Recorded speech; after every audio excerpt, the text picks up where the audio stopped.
So I think in some way we can all relate to the idea that the media is really dividing people in a pretty big way. Now the question becomes, is it really the media's fault or is it upon people? And perhaps that's a deeper question to look into a little bit further. But let's start by looking at, how do people actually feel about how much the media is actually dividing us, and further to that, what is the reason for that? Is there an agenda? Is there a specific political purpose? What might it be? And to break this down a little bit, I recently had a conversation with my friend Richard Garner, who's been in media for a very long time. He's seen a lot of what goes on within these newsrooms.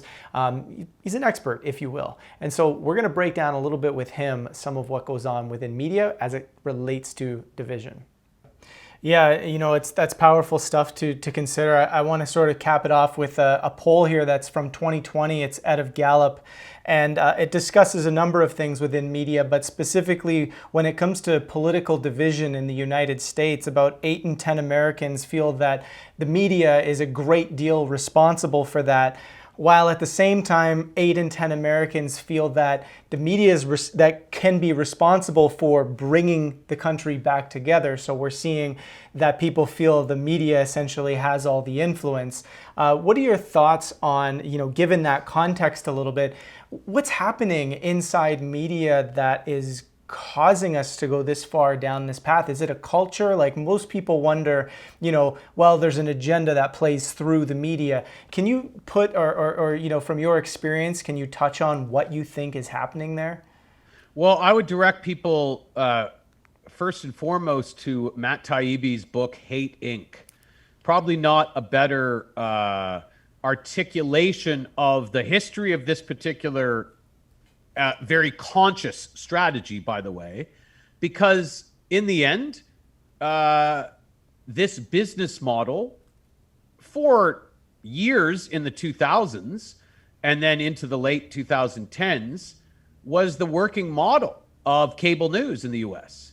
And it ultimately became clear through trial and error to some degree, for, let's say, CNN, who decided they were going to take a middle of the road position about 5 years back, maybe longer, probably longer, actually, about 10 years back when Zucker, I think, first started, that they were going to find themselves between, the extreme left on MSNBC and the extreme right on Fox. And it didn't work. So in the end, what did work? Taking extreme hard positions with tons of us versus them programming, demonizing the other,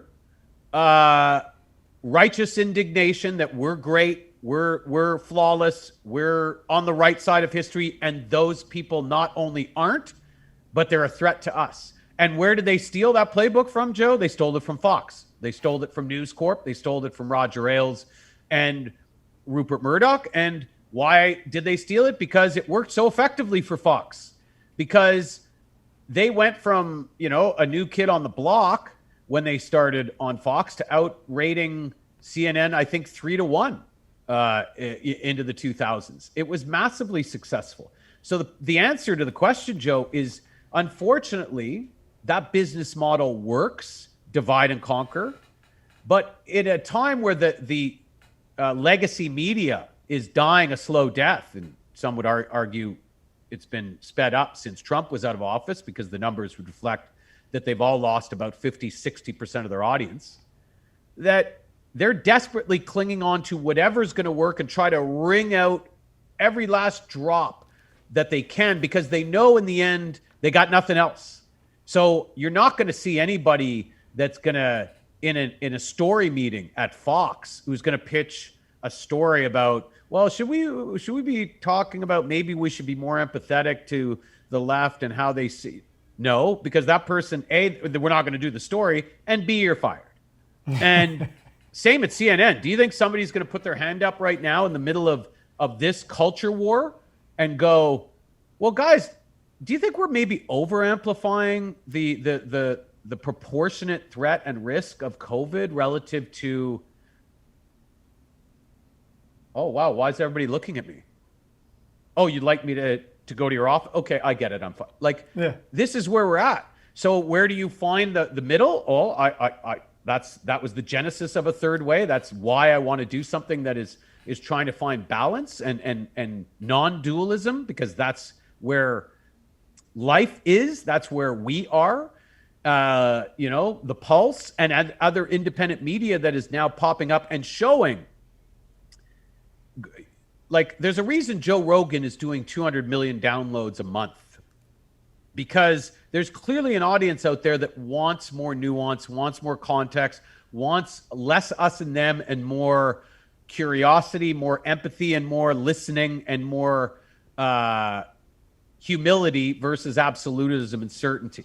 Yeah. And Breaking Point's another example. There's anything on Substack. I mentioned Matt Taibbi. There's a reason why those are becoming popular. But if you're only listening or watching mainstream media right now, you wouldn't know that. You would think the world is on fire. You would think that there's dead bodies in the street everywhere.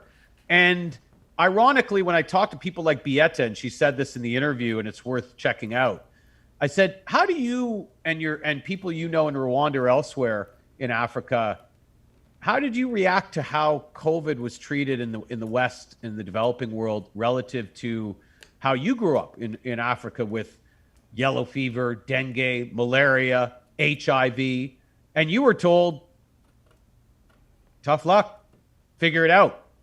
But the world didn't stop, did it? That wasn't considered. 1 million kids under 5 dying of malaria every year, Joe, wasn't enough to get us to stop and try to figure out and come up with a vaccine. No, it was, well, that's life.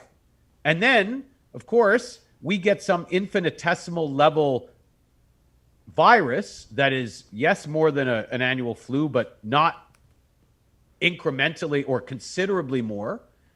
0.02% ultimately fatality rate, I think, is something around that.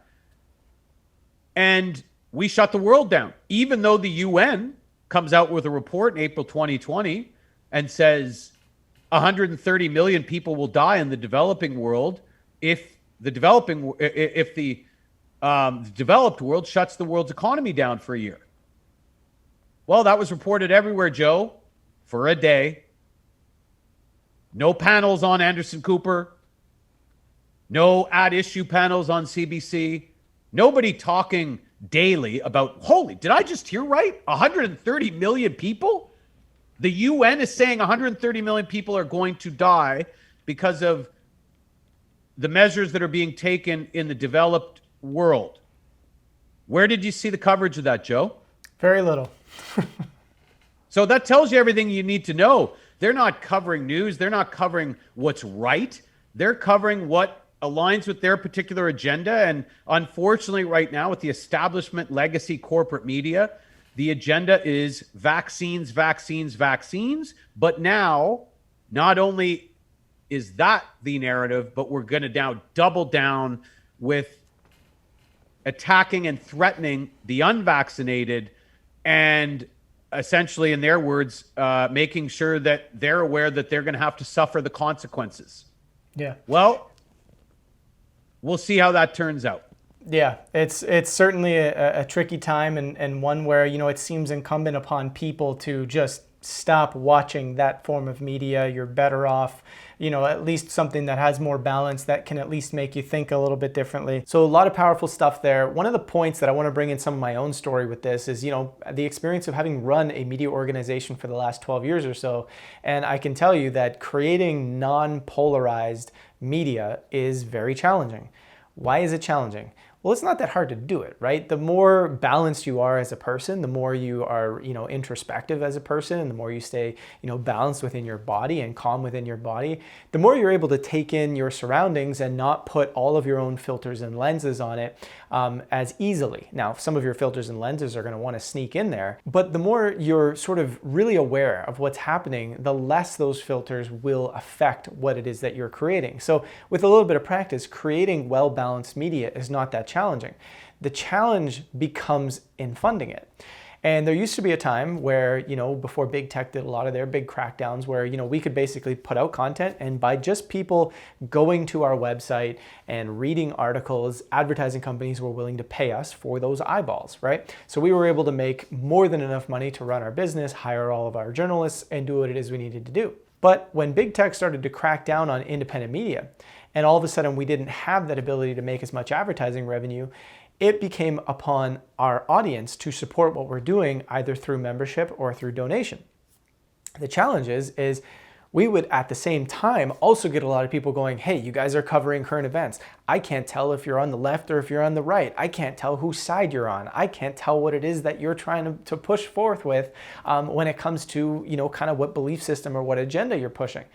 To which we would respond with, yeah, that's the point, right? That's what balanced journalism is it's our goal is to provide you with the facts, with the information, and then, the deeper, unique side to what Collective Evolution and the Pulse does is we provide deeper questioning. Reflect, what is going on? What does this mean to you? How would you do things differently, right? What does this say to you that this is happening in our world right now? It pushes us to think, as opposed to typical forms of media or typical forms of whether it's alternative, whether it's left-leaning, whether it's right-leaning, whatever it might be. A lot of that media is telling people, here's what you should think about this. And all the stories that they select and the way they color those stories are typically based around, this is going to reinforce your belief system. So you're not actually getting a greater understanding of what's going on in the world. You're getting an understanding of some of what's happening in the world through the unbalanced lens of the opinion of the news source that you're going to. And the vast majority, if not all news sources, are doing this in a very big way, and some are doing it in a much less way. Now, you can argue that it's impossible to have no bias in there, right? And I would, pretty much agree with that. There's always going to be a little bit of something. But the more balanced the journalists and the companies can stay, the better. And then it's upon the people that are actually watching it to ask themselves the questions, to stay present enough, to stay aware enough. Where is there a little bit of bias? Not where does this information disagree with what I believe, but where is there actually bias happening here, right? That's how we empower ourselves to understand media. But the challenge to this whole thing is, as helpful as that form of media is in balancing out and connecting our world and bringing together solutions that actually move us forward, it is very difficult to fund that form of media because the vast majority of us have been trained to just want to hear what is going to reinforce our beliefs. So everything Richard was talking about in this video, where he says it's an effective business model to drive people into their divisions, is very true. And I have firsthand experience seeing how true that is, because it becomes difficult to create media that's balanced, that is really just giving people information, and at the same time builds up a large enough audience of people willing to support it. Because, at the end of the day, it's like, well, if people are questioning, if they're looking at this information and questioning, I don't know what side you're on, I don't know whether you're reinforcing my belief system or not, if that's the initial reaction, then people aren't going to be as on board with wanting to support it. And the number one marketing rule out there is you have to be able to create an us versus them strategy where there's an enemy that you are fighting. What happens if you don't believe there is a particular enemy per se, but that we need to understand what's going on in a much less polarizing manner? You might run into some issues, but hey, that is what it is. We're doing something new here. We're doing something different. We're doing something that hopefully is inspiring people.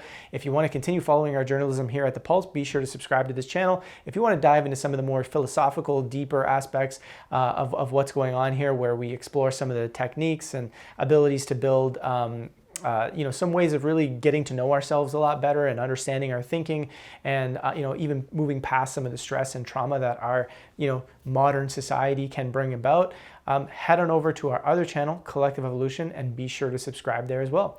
Thanks so much for tuning in.